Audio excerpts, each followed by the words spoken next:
반갑습니다. 오늘 주일 성경 공부는 데살로니가전서 14번째 강의입니다. 대환란과 교회 계속 이어서 강의를 하겠습니다. 말씀은 고린도전서 15장 58절입니다. 58절. 자, 교회가 대환란을 통과하지 않는다라는 것을 계속적으로 성경을 통해서 우리가 공부를 하고 있는데요. 오늘은 이 대환란이 이르기 전에 주님께서 우리를 데리고 가시겠다 하는 말씀을 또 우리가 공부를 하도록 하겠습니다. 데살로니가전서 1장 10절에 하늘로부터 오실 그분의 아들을 기다리는지 보여주느니라. 그분은 죽은 자들로부터 살아나신 분 바로 예수님이시요 다가올 진노로부터 우리를 구해내신 분이시라라고 했습니다. 자, 다가올 진노, 이 진노가 있는데 그 진노가 그냥 일반적인 그러한 진노가 아니라 하나님의 큰 진노입니다. 진노, 야곱의 고난입니다. 이것으로부터 우리를 구해내신다는 거예요. 주님께서 바로 이렇게 약속을 우리에게 해주셨기 때문에 우리는 대환란을 통과하지 않습니다. 자, 이제부터는 우리가 이 대환란에 대한 것들, 그러니까 대환란이 하나님의 진노인데 이 부분에 대해서 이 구약에도 또 신약에도 계속적으로 이 부분을 하나님의 진노가 대환란이다, 이 말씀, 그 분노에 대해서, 그분의 분노에 대해서 우리가 말씀을 살펴보겠습니다. 이사야 13장 9절입니다. 이사야 13장 9절. 보라, 주의 날이 오나니 진노로부터도 맹렬한 분노로도 잔인한 그날이 그 지역을 황량하게 하려고 오리라. 그리하여 그가 그곳의 죄인들을 거기로부터 꺼내어 멸망시키리라. 자, 주의 날에는요, 계속적으로 진노, 분노, 그리고 죄인들을 꺼내서 멸망을 시킨다라는 그러한 말씀들을 계속적으로 증언해 놓고 있습니다. 자, 이 말씀은요, 스바냐 1장과 3장에서도 계속적으로 같은 증언을 하고 있는데요. 먼저 1장, 스바냐 1장 18절 말씀을 보겠습니다. 스바냐 1장 18절 말씀. 그들은 은도, 그들의 금도 주의 진노의 날에는 그들을 구출하지 못하리라. 자, 주의 진노의 날에는요, 금도 있고 은도 있는 그러한 부자들은 아무 의미 없다는 거예요. 돈 많이 있는 것들이 주의 진노로부터 도망가는 것, 피하는 것은 아무 의미가 없다는 겁니다. 오직 전 지역이 그의 질투의 불에 의하여 집어삼켜지리라. 주님의 진노의 불이 온 지역에 완전히 그 지역들을 삼켜버린다는 겁니다. 이는 그가 그 지역에 거하는 모든 자들을 실로 신속하게 소탕할 것이기 때문이라.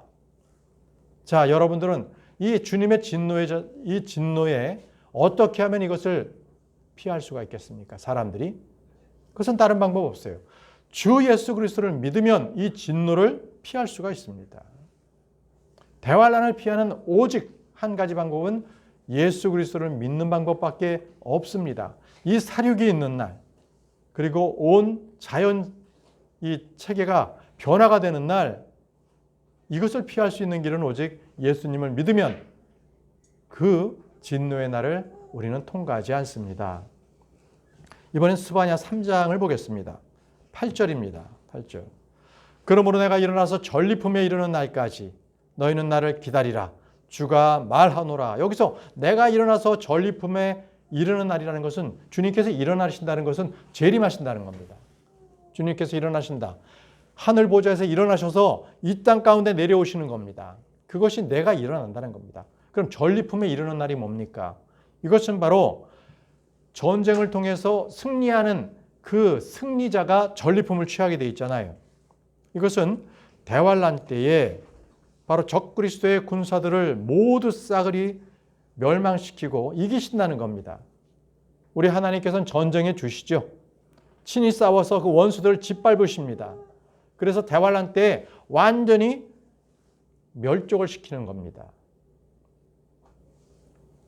계속 제가 읽겠습니다. 이는 나의 결정이 민족들을 모으는 것이기 때문이니 내가 왕국들을 결집시켜 그들 위에 나의 격분 곧 나의 모든 맹렬한 분노를 쏟고자 함이라. 이는 온 땅이 나의 질투의 불로 집어삼켜질 것이기 때문이라. 자, 이 말씀도 보시면요, 이는 나의 결정이 민족들을 모은다 그랬죠.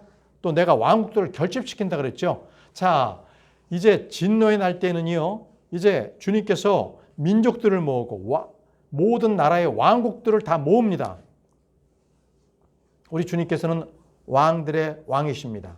근데 이 민족들과 왕국들을 다 모아서 하는 전쟁이 뭡니까? 아마겟돈 전쟁. 계시록 16장에 나와요. 계시록 16장 16절에 아마겟돈 전쟁이 나오는데 바로 그 장소로 다 불러 모읍니다. 그리고 여기 말씀하신 것처럼 온 땅이 나의 질투의 불로 집어 삼켜버린다는 겁니다. 그때는 이제 이 포도가 완전히 이제 익어서 수확 처리된 것처럼 바로 모든 포도를 수확해서 포도즙 틀에 넣어서 집 밟는 것처럼 바로 이 모든 민족들, 모든 왕국들을 불러서 그들을 모두 한목에 주님께서 멸망시켜 버리십니다. 그래서 그들의 피가 말의 그 안장구까지 차오라서 그래서 그들의 피들이 계속적으로 강처럼 흘러나간다고 주님께서 말씀하고 있는 겁니다. 이것이 바로 민족들에 대한 심판입니다. 바로 대환란 때 하나님의 진노가 모든 민족들에게 임한다는 거지요. 두려운 날입니다. 두려운 날입니다. 그때에 이 하나님의 진노에 대해서 바로 그들은 어떻게 표현하고 있는지 보십시오. 이제부터 계시록 한번 볼 텐데요. 계시록을 잠깐 볼 텐데요. 이 계시록 6장 16절에 자, 이들이 이제 대환란을 맞이하는 겁니다. 그러면서 산들과 바위들에게 이같이 말하였더라. 우리 위에 떨어지라. 빨리 나를 죽여달라는 거예요. 산들과 바위들이 내 위로 해서 내 목숨을 빨리 앗아가 버려라는 거예요. 근데 그때는 목숨이 그렇게 죽지도 않아요. 계속적으로 고통을 당합니다. 그리하여 우리를 그 보좌 위에 앉으신 분의 얼굴로부터 숨기고 바로 그 예수 그리스도의 그 진노, 하나님의 진노로부터 우리를 숨겨달라는 거예요. 어린 양의 진노로부터 숨기라. 우리를 피하고 싶다는 거예요. 그래서 빨리 산이 바위들이 나에게 쏟아져서 내가 빨리 죽고 싶다는 거예요. 이게 그들이 하는 탄원이에요. 계시록에서는요, 이 10번에 걸쳐서 계속 하나님의 진노에 대해서 선포하고 있습니다. 사람들은요, 아무 일 없을 것이다, 별일 없을 것이다 라고 했을 때 하나님의 진노가 그들에게 임할 것이라고 말씀하고 있습니다. 데살로니가 전서 1장으로 다시 가보겠습니다. 9절과 10절입니다. 이는 그들 스스로 우리에 관하여 보여주기 때문이니 곧 우리가 어떤 방식으로 너희가 들어갔는지 어떻게 너희가 우상들로부터 하나님께로 돌이켜 살아계신 참 하나님을 섬기며 하늘로부터 오실 그분의 아들을 기다리는지 보여주느니라. 그분은 죽은 자들로부터 살아나신 분, 바로 예수님이시요 다가올 진노로부터 우리를 구해내신 분이시라고 말씀했습니다. 자, 예수님께서 오시면 우리를 공중으로 데려 올라갑니다. 그럼 우리는 하나님의 진노로부터 구출을 받게 되는 거죠. 그래서 교회는 대환란 중에 땅에 있지 않습니다. 우리는 하늘로 올라갑니다. 그래서 데살로니가전서 5장에는요. 이 대환란을 포함하는 주의 날에 대해서 아주 상세하게 묘사하고 있습니다. 우리 데살로니가전서 5장 좀 길지만 1절부터 8절까지를 제가 읽겠습니다. 그러나 형제들아 그 때들과 그 시기들에 대해서는 내가 너희에게 쓰는 것이 전혀 필요하지 아니하노라. 이는 주의 날이 밤의 도둑같이 오는 것. 자, 주님의 날이 밤에 도둑같이 와요. 갑자기 임합니다. 너희 자신이 완전히 알고 있기 때문이라. 이는 그들이 말하기를 편안하고 안전하다 할 때 그때 갑작스러운 멸망이 그들에게 임하기 때문이니 아이를 가진 여자에게 산고가 임하는 것 같으니라. 그런즉 그들은 벗어나지 못하리라. 갑자기 오시기 때문에 갑자기 주의 날이 오기 때문에 바로 여자가 이 산고의 진통이 갑자기 오는 것처럼 그렇게 온다는 거예요. 그러나 형제들아 너희는 어둠 속에 있지 아니하니 우리 교회 성도들에게 말합니다. 너희는 어둠에 있지 않지 않냐. 빛의 자녀지 않느냐. 그날이 도둑같이 너희를 엄습하지 못하게 하라는 것이라. 너희 모두는 빛의 자녀요 낮의 자녀들이라. 우리는 밤에 속하지 아니하고 어둠에 속하지 아니하니라. 그러므로 우리는 다른 이들이 하는 것처럼 잠자지 말자. 오직 우리는 깨어있고 정신을 차리자. 저와 여러분들은 낮의 자녀입니다. 지금 비록 우리가 밤의 시대에 살고 있지만 우리는 빛을 가지고 있어요. 왜? 예수 그리스도의 빛이 우리 안에 있기 때문에 그렇습니다. 빛을 비춰야 되는 거예요. 자, 우리는 밤에 속하지 않습니다. 그렇기 때문에 깨어 있어야 합니다. 정신을 차리라고 말씀하고 있는 거죠.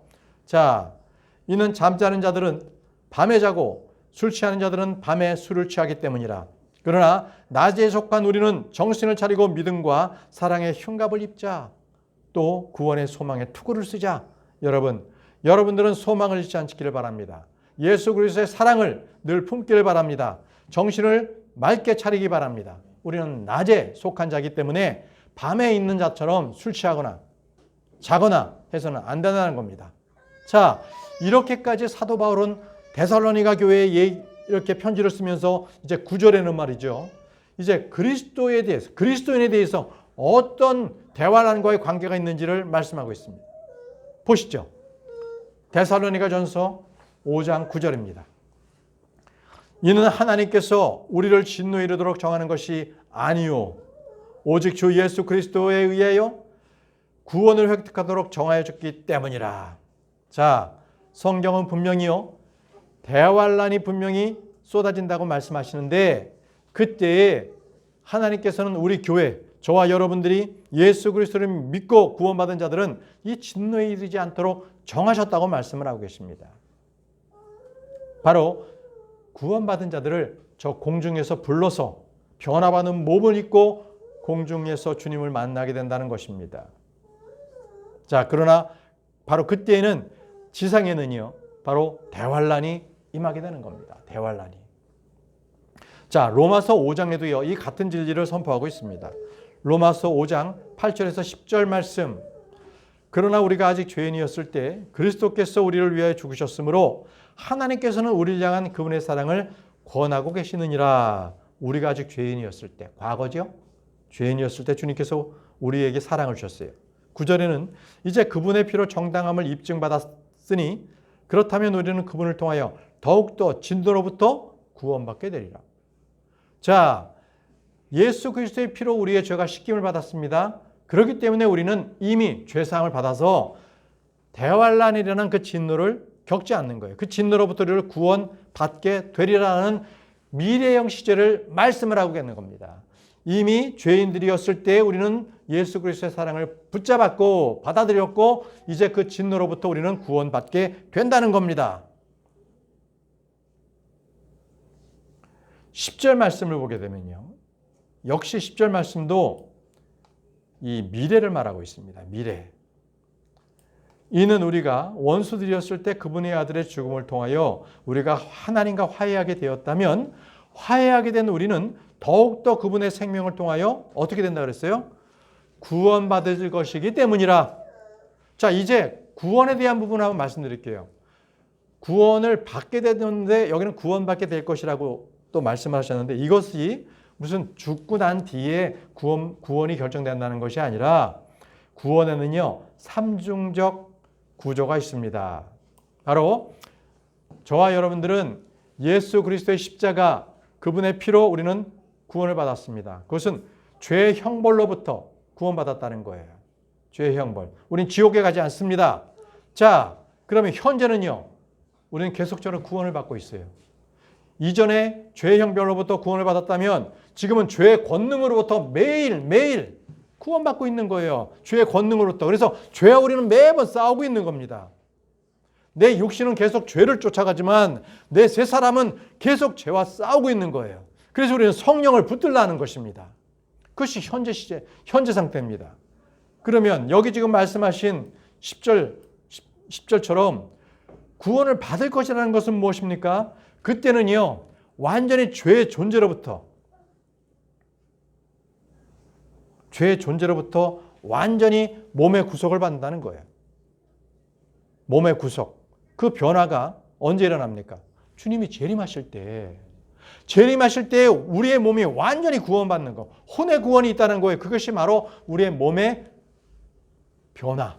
이것을 말하는 겁니다. 그래서 과거에 구원받으셨습니까? 그건 죄의 형벌로부터 받은 겁니다. 현재 구원을 받고 계십니까? 예, 그렇습니다. 그것은 죄의 권능으로부터. 그러면 앞으로 죄에 대해서 완전히 새로운 몸을 입게 되면 죄의 존재로부터 완전하게 구원받게 됩니다. 이렇게 세 가지의 구원에 대한 삼중구조를 여러분들 잘 알고 계시기 바랍니다. 자, 이제부터는 계시록을 통해서 이 대환란에 대해서, 대환란을 통과하는 이방인들과 유대인들에 대해서 우리가 살펴보고자 합니다. 계시록은 분명하게 이 이방인과 이스라엘의 대환란을 기록하고 있는데, 먼저 계시록 7장에는요. 계시록 7장은 여러분들 구분하실 게 계시록 7장 1절부터 8절까지는 유대인들이 나옵니다. 14만 4천 명 유대인입니다. 그런데 그 이후에 계시록 7장 9절부터 17절 마지막 절까지, 계시록 7장 마지막 절까지는요 이방인들이 나와요.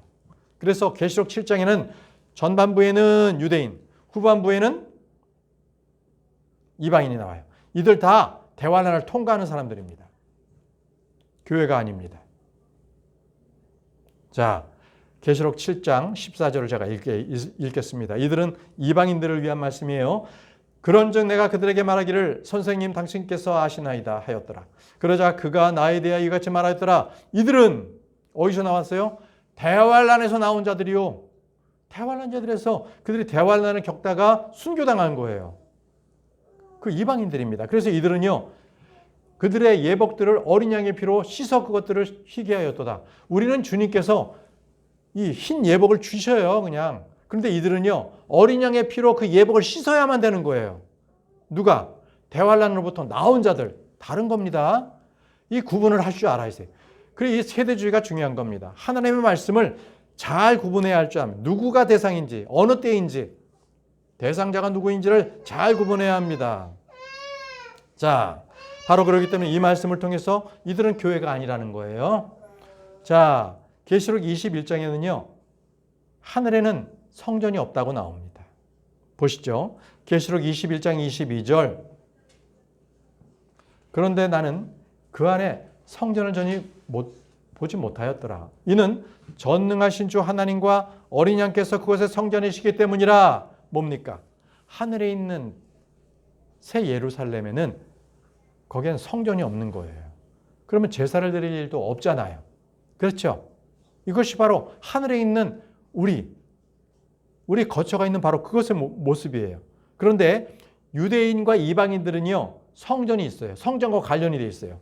계시록 7장 15절에 그러므로 그들이 하나님의 보좌 앞에 있어 주야로 그분의 성전에서 그분을 섬기느니라. 자, 뭡니까? 이들은요, 교회가 들림받아서 올라갔는데 이들은 땅에서 바로 하나님의 보좌 앞에서 그들이 성전을 섬겨요. 누가? 이방인들, 유대인들이. 그렇게 얘기하는 겁니다, 지금. 자, 이제 새 예루살렘에는요, 밤이 없어요. 밤이 없어요. 그러나 이방인과 유대인들은 주야로 주님을 섬긴다고 되어 있는데 밤이 있다는 얘기 아니에요. 자, 먼저 밤이 없는 저 새 예루살렘을 가보겠습니다. 계시록 21장 25절. 여러분, 이거는요, 교리적으로 굉장히 정말 청년들이 먹어야 되는 아주 고기와도 같은 거예요. 여러분들께서 이것을 잘 이해하시면 여러분들은 그만큼 믿음의 성숙을 가지고 오게 되는 겁니다. 어린 아이처럼 젖만 먹는 것이 아니라 지금 고기를 먹고 있는 겁니다. 자, 계시록 21장 25절. 그리고 그것의 성전들은 낮에 전혀 다치지 않을 것이라. 이는 거기에 뭐가 없어요? 밤이 없기 때문이죠. 밤이 없어요. 새 예루살렘은 밤이 없습니다. 그런데 다음 절 보세요. 계시록 7장 15절. 여기에는 주야가 있어요. 밤낮이 있습니다. 그러므로 그들이 하나님의 보좌 앞에 있어 주야로 그분의 성전에서 그분을 섬기느니라. 누가요? 누가 주야로 주님을 섬깁니까? 이 땅에서. 이방인과 유대인들. 그들이 주님을 섬기고 있다는 거예요. 그래서 그들은 대환란 중에 예수 그리스도를 믿고 구원받은 사람들이에요. 그 이방인들입니다. 그들이 주님을 섬기는데, 자, 여기 이방인에 대해서 좀 더 구체적으로 말씀을 드릴게요. 주야로 주님의 성전을 섬기는 건 유대인들도 섬기는데, 이제 분명하게 이방인에 대해서 어떻게 그들이 나오게 됐는지를 말씀하는 구절을 보십시오. 계시록 7장 9절입니다. 이 일 뒤에 내가 보았더니 보라, 모든 민족들과 종족들과 백성들과 어족들에 속하는 어족들에 속하는 기억하십시오. 어족들에 속하는 아무도 셀 수 없는 수많은 무리. 자, 민족, 종족, 백성, 어족 말하는 말이 다 다르잖아요. 우리의 말이 다르고 일본 사람들의 말이 이 어족입니다. 어족이 다른 거예요. 말이 다른 거. 자, 여기에 속하는 사람들이에요. 그러니까 이방인들을 데리고 오신 거죠. 그런데 그 수가 아무도 셀 수 없는 그 많은 무리들이라는 거예요. 그래서 바로 이 이방인들을 우리가 다스립니다. 자, 어쨌든 여기서는 그들 속에서 주님께서 이방인들을 데리고 나오신 거예요. 자, 그런데 교회를 표현할 때에는 이렇게 민족들에 속하는 이라는 표현을 안 써요. 어부를 쓰지 않고 아우러브라고 씁니다. 아우러브. 보세요. 계시록 5장 9절에는요. 교회를 말하고 있습니다. 그리고 그들이 새 노래를 부르며 새 노래 부르고요. 여기 지금 블루 칼라로 좀 표현했는데요. 모든 종족과 어족과 백성과 민족에서입니다.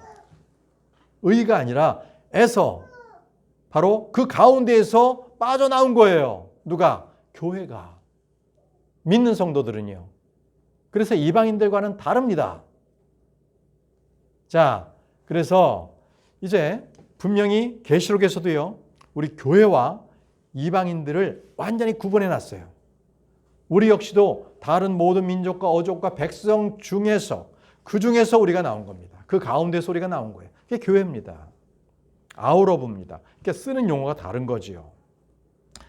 이제 구약 성경에서도요. 이방인들이 장차 구원받아서 하나님을 예배할 것이라는 그 구절들이 상당히 많이 기록되어 있는데, 예언되어 있는데 이사야서를 보겠습니다. 먼저 이사야 60장 1절에서부터 3절.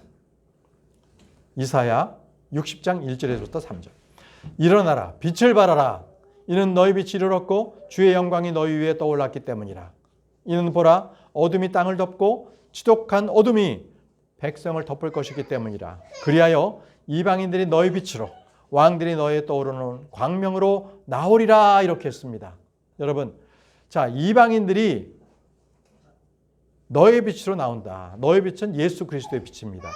이방인들이 예수 그리스도를 믿음으로써 빛 가운데 나오게 되는 거죠. 그래서 그들에게 말씀하시는 거예요. 일어나라, 빛을 발하라. 이렇게 말씀하는 겁니다.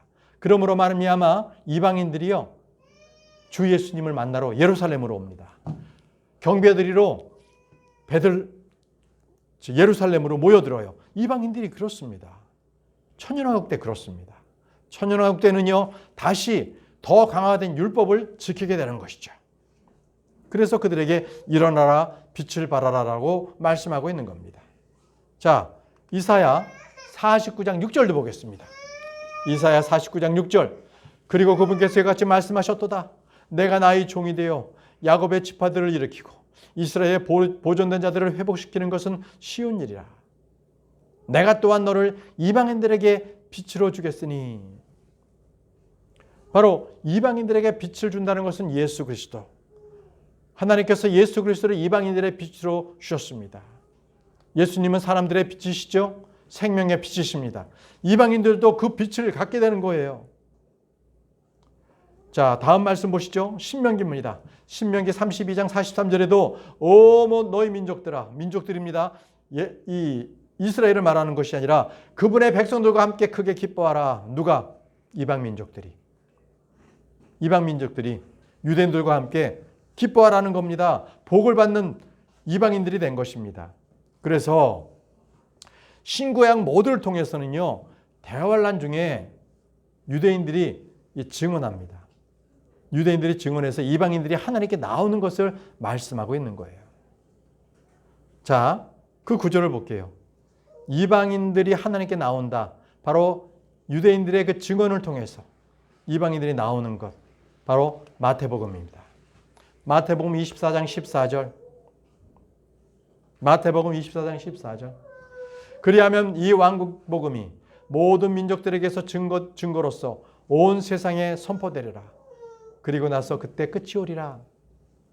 자, 유대인들이 모든 민족들에게 복음을 전합니다.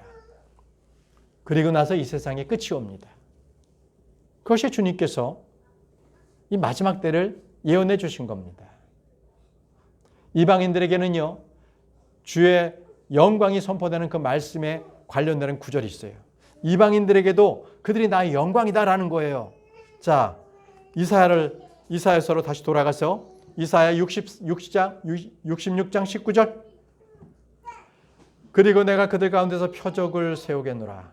그리고 내가 그들에게서 탈출한 자들을 민족들에게 보내리니 곧 활을 당기는 타르시스와 풀과 루드에게요, 두발과 야완에게요, 멀리 떨어져 있는 섬들에게니 나의 명성도 들어오지 못하고 나의 영광도 본 적이 없는 섬들이라. 바로 이방인들입니다. 자, 그런데 그리하면 그들이 나의 영광을 이방인들 가운데 선언하리라. 바로 유대인들이 이방인들에게 선언하고 있습니다. 예수 그리스도의 복음을 전하고 있는 겁니다. 그러므로 말미암아 그들이 빛으로 나와서 예수 그리스도를 믿고 예루살렘에서 주님께 봉헌물을 드리게 된다는 거죠. 그 다음 구절을 보십시오. 20절. 주가 말하노라. 이스라엘 자녀들이 봉헌물을 깨끗한 그릇에 담아 주의 집 안으로 가져오는 것 같이 그들은 주께 드리는 봉헌물로 너희의 모든 형제들을 모든 민족에게서 데려오리니. 자, 모든 민족들이 이제 형제들이 됐습니다. 말들 위와 병거들 안과 가마들 안과 노새들을 위와 빠른 짐승들 위에 태운 채 나의 거룩한 산 예루살렘으로 향하리라. 그들이 이제 예루살렘으로 막 이제 달려오는 겁니다. 자, 이제는요, 이러므로 말미암아 주님께서 마지막 때를 이제 민족들을 구분하시는 말씀이 나와요. 바로 마태복음 25장. 여러분 잘 아시죠? 양민족, 염소민족. 둘로 나눕니다. 마태복음 25장 31절에서 33절, 46절 말씀을 제가 읽겠습니다. 인자가 그의 영광 중에 올 때에 모든 거룩한 천사들이 그와 함께 올 때 그가 자신의 영광의 보좌 위에 앉으리라. 그리하면 그 앞에서 모든 민족들이 모이리라. 자, 민족들이 모입니다. 그런데 민족들을 모여놓고 주님께서 이제는 선별하세요. 어떻게? 자, 그리고 그가 그들을 서로 분리시키리니 마치 어떤 목자가 자기 양들을 염소들로부터 낳는 것 같으니라. 그런즉 그가 양들은 자기 오른편에 둘 것이나 염소들은 어디에 둬요? 왼편에. 그래야 그들은 영원한 형벌 속으로 들어갈 것이다. 염소들은. 그러나 의로운 자들은 영전하는 생명 속으로 들어가리라. 자, 주님께서요, 마지막 때에 모든 민족들을 불러서 그들 중에서 염소민족, 양의 민족을 나눕니다. 그들은 뭐예요? 대화하는 중에 유대인들에게 작은 물 한 모금이라도 위로를 줬던 그러한 자들은 양의 민족으로서 그들은 천년왕국으로 들어가고, 끝끝내 적그리스도의 편에 서서 유대인들을 괴롭힌 자들은 그들은요, 영원히 영원한 형벌 속으로 들어간다는 겁니다. 자, 이제는요, 지금은 교회 시대는 어둠의 시대, 밤의 시대입니다. 이제 주님께서 오실 때는요, 새벽이에요. 그래서 주님은 예수 그리스도께서 다시 오실 때를 그때는 뭘로 얘기하냐면 새벽별이라고 얘기합니다. 새벽별. 자, 보세요. 계시록 22장 16절. 계시록 22장 16절. 나는 다윗의 뿌리이자 후예요 빛나는 뭐라? 새벽별이라. 예수 그리스도입니다. 바로 교회는요, 항상 휴거와 관련되어 있기 때문에 그때는 주님께서 새벽에 날이 밝아오는 것과 관련이 있어요. 날이 밝아오는 것. 베드로후서 1장 19절도 보시죠. 너희가 날이 밝아올 때까지 보시죠. 마치 어두운 곳에서 빛나는 빛에 주의하듯 예언의 말씀, 하나님의 말씀에 주의하는 것은 너희가 잘하는 것이라. 이 마지막 때의 교회, 우리가 이제 이 날이 밝아오는 동틀 때를 우리가 기다리는 자들이라면 그때 주님의 말씀을 붙잡고 우리가 정말 깨어있는 것은 잘하는 거라는 거예요. 바로 이게 주님께서 말씀하시는 거죠. 바로 이것은 휴거를 상징하는 겁니다. 교회는 휴거됩니다. 그런데 주님께서 완전히 해가 중천에 떴어. 그때는 재림의 때입니다. 재림의 때를 어떻게 말씀하시냐면요. 한 구절 더. 새벽별에 대해서 먼저 한번 보고요. 계시록 2장 28절에서 29절. 내가 그에게 새벽별을 주겠노라라고 했습니다. 자, 주님께서 공중으로 오실 때, 휴거될 때, 우리가 휴거될 때 그때는 새벽별을 주겠다는 거예요. 새벽별. 그런데 이제는 완전히 땅으로 오시는 이 지상재림 때는 그때는 태양이라고 말씀하십니다. 태양. 완전히 동이 터버린 거예요. 말락입니다. 말라기 4장 2절은 주님의 지상재림을 말씀하십니다. 그러나 나의 이름을 두려워하는 너희에게 의의 태양이 그의 날개들 안에 치유를 가지고 떠오르리라. 의의 태양이 떠오르는데 이 떠오르는 때는요, 바로 지상재림 때를 말합니다. 새벽별이 아니에요. 이 의의 태양이 오실 때는, 그때는요, 우리는 이미 하늘에 올라와 있습니다. 자, 지금 어려운 말씀들을 우리가 서로 구분해 가면서 우리가 비교했습니다. 이제 말씀을 정리할 겁니다. 교회는요, 그리스도를 만날 것이기 때문에 주의 날에 대해서 우리가 두려워할 필요가 없다는 거예요. 우리는 휴거를 두려움 없이 주님께서 오심을 우리가 위로받고 기쁨 가운데 주님을 기다리는 겁니다. 그래서 성경은 말씀하시기를요, 주님께서는 자신을 믿는 사람들에게 두려워하거나 근심하지 말라고 말씀하셨어요. 요한복음 14장 1절에서부터 3절 이렇게 말씀하셨어요. 믿는 자들에게 너희의 마음이 근심하지 않게 하라. 근심하지 말라는 거예요. 너희가 하나님을 믿으니 나를 또한 믿으라. 나 또한 믿으라. 나의 아버지 집에는 많은 저택이 있으리니라. 만일 그렇지 아니하였더라면 내가 너희에게 알려주었으리라. 나는 너희를 위하여 한 처소를 예비하러 가노라. 처소를 예비하는데요, 주님께서는 이 처소는 한순간에도 예비할 수 있어요. 그런데 이방인의 때가 찰 때까지 기다리고 계시는 거예요. 다 되면 적그리스도가 나타나고 마지막 대환란이 끝나기 바로 그 전에 주님께서는 우리를 딱 데리고 저택으로 우리를 데리고 가십니다. 저 하늘로 데려가십니다. 그렇기 때문에 우리는요, 어떠한 일에도 근심할 필요가 없어요. 여러분, 지금 이 땅에 사는 데 있어서 뭔가 돈이 부족하고 하루하루 살기가 버겁고, 그런데 이러한 어려움은요, 예수 그리스도께서 저 하늘에 나를 위한 저 저택을 마련하고 또 대환란을 통과하지 않는 바로 그러한 소망을 주신 우리 예수 그리스도, 그분을 생각한다면 우리가 지금 이 땅 가운데서 겪고 있는 이런 일이 그 소망 그거 이상으로 우리에게 걱정거리가 되지 않는다는 거예요. 여러분, 우리는 주님의 오심이 우리의 기쁨이 되는 겁니다. 요한복음 16장 22절에 그러나 너희가 이제 이런 이유로 슬픔을 지니는 것이라.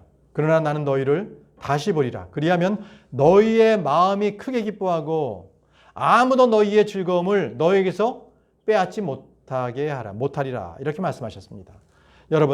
여러분들께서 주님께서 오시는 그 기쁨, 소망, 이것이 지금 우리가 겪고 있는 이 고난, 먹고 살고 있는 문제, 장래의 문제, 이 어떤 문제에 옥죄인다 하더라도 그것이 나에게 걱정이 될 필요가 없다는 겁니다. 왜 걱정하십니까? 그것은 마귀에게 놀아나는 거예요. 걱정하지 마세요. 주님의 말씀에 집중하시고 주님을 바라보십시오. 그래서 주님께서 우리에게 말씀을 당부하셨습니다. 너희의 그 수고는 주 안에서 결코 헛되지 않다라고 주님께서 우리에게 격려의 말씀을 하고 계십니다. 걱정하지 마세요, 여러분. 주님께서 오시는 것이 우리에게 큰 기쁨이 됩니다. 그 기쁨보다 더 우선할 그것을 막을 수 있는 그 어떤 고난도 우리에게는 없습니다. 여러분, 믿음의 눈으로 주님 보시기 바랍니다. 마지막 말씀입니다. 고린도전서 15장 58절. 고린도전서 15장 58절. 그러므로 나의 사랑받는 형제들아, 너희는 확고하고 동요하지 말며 항상 주의를 넘치게 하라. 왜 이 말씀하셨을까요? 끝구절. 이는 너희의 수고가 주 안에서 헛되지 아니한 것을 너희가 알기 때문이라. 왜요? 주님께서는요, 우리를 대환란에 통과하지 아니하시고 교회를 그 전에 들어 올리심으로 말미암아 주의 오심은 우리에게 걱정과 근심거리가 아니라 우리에게 기쁨과 소망과 위로를 주는 말씀이에요. 그렇기 때문에 우리가 이 땅 가운데서 비록 많은 근심과 걱정, 미래에 대한 불안감 가운데서 있을지라도 그것이 우리의 걱정거리가 될 수 없다는 거예요, 여러분. 그 걱정거리에서 여러분 풀려나시기 바랍니다. 우리는요, 주 안에서의 수고를 주님께서 결코 잊지 아니하시기 때문에 그것이 헛되지 않다고 말씀하십니다. 여러분, 주님의 오실 날을 확고하고 동요하지 않으며 주의 일을 넘치게 그날까지 하시기 바랍니다. 자, 오늘은 여기까지 하고 마치겠습니다.